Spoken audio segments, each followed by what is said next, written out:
السلام علیکم ناظرین کرام، شروع کرتی ہوں اللہ تعالیٰ کے بابرکت نام سے جو بڑا مہربان اور نہایت رحم والا ہے۔ حضرت ابو یزید قرطبی رضی اللہ تعالیٰ عنہ سے مروی ہے کہ ہم نے ایک بار سفر کیا اور ہمارے ہمراہ ایک گاؤں کے ایک نیک آدمی بھی ساتھ تھے۔ ہم خندق پر پہنچے جس میں بہت سے درخت تھے۔ اس شخص کو آثار قدیمہ کی واقفیت تھی۔ انہوں نے کہا کہ یہ خندق آبادی ہے۔ ہم خندق میں اترے اور پلک جھپکتے ہوئے خندق سے دوسری جانب چلے۔ جب ہم نے درختوں کو عبور کیا اور آپ آگے بڑھے تو ہم نے 3 آدمی ہتھیار بند دیکھے جو ہم پر حملہ کرنے کے واسطے اٹھ کھڑے ہوئے تھے۔ ہم جمع ہوئے اور ہم نے کہا کہ کیا حل کرنا چاہیے۔ اس بدوی نے کہا کہ اپنا کام اصل کی طرف رجوع کرنا ہے۔ کیا تم اللہ کی طرف نہیں نکلے ہو؟ ہم نے کہا کیوں نہیں؟ کہا پھر اپنا کام اللہ کے سپرد کرو اور میرے پیچھے چلے آؤ اور تم میں سے کوئی دائیں بائیں نہ دیکھے۔ چنانچہ وہ شخص آگے ہو چلا اور ہم سب اس کے پیچھے چلے اور چور رستے سے ہٹے ہوئے ہمارے برابر چلتے رہے۔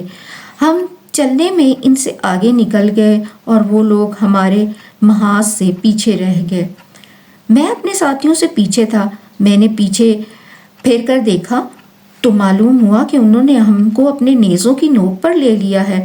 میں نے اپنے ساتھیوں سے کہا کہ ان لٹیروں نے تو ہمیں پا لیا، اور وہ شخص بدوی ادھر ادھر نہیں دیکھتا تھا۔ میری بات سن کر وہ کھڑا ہو گیا اور پھر کے دیکھا۔ جب وہ لوگ نظر آئے تو کہا لا حول ولا قوت الا باللہ العلی العظیم، اے اللہ ان شیاطین کے شر سے دور کر دے۔ میں نے کہا دیکھو ہم کیا کریں؟ اس نے کہا ہم کیا کریں؟ ہم نے کہا یہ چاشت کا وقت ہے اور نفل نماز میں جماعت جائز ہے۔ میں آگے بڑھ کر تمہیں نماز پڑھاتا ہوں، اس وقت وہ لوگ آگے نکل جائیں گے انشاءاللہ تعالی۔ اے ابو یزید، ہمیں حاجت ہے کہ ہم ان سے پوشیدہ ہو جائیں گے۔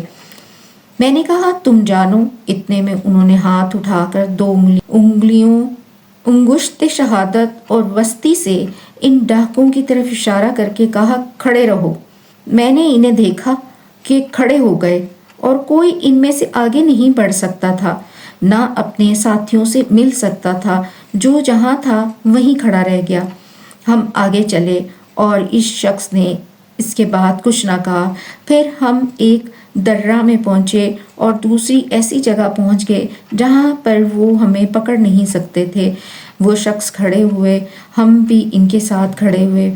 پھر کہا کہ دیکھو ان شیاطین کو کہ ابھی تک اسی طرح کھڑے ہیں، واللہ اگر اللہ کا خوف نہ ہوتا تو انہیں اسی حالت پر چھوڑ کر چلا جاتا، لیکن اے اللہ ہمارا واقعہ ان کے سبب توبہ کا کر دے۔ پھر ان کی طرف اشارہ کیا جاؤ۔ میں نے دیکھا کہ وہ سب کے سب زمین پر بیٹھ گئے اور ساتھیوں سے باتیں کرنے لگے، پھر جہاں سے آئے تھے وہیں لوٹ گئے، اور بعد ازاں اللہ تعالیٰ نے ان کو توبہ کی توفیق دی اور وہ تائب ہو گئے۔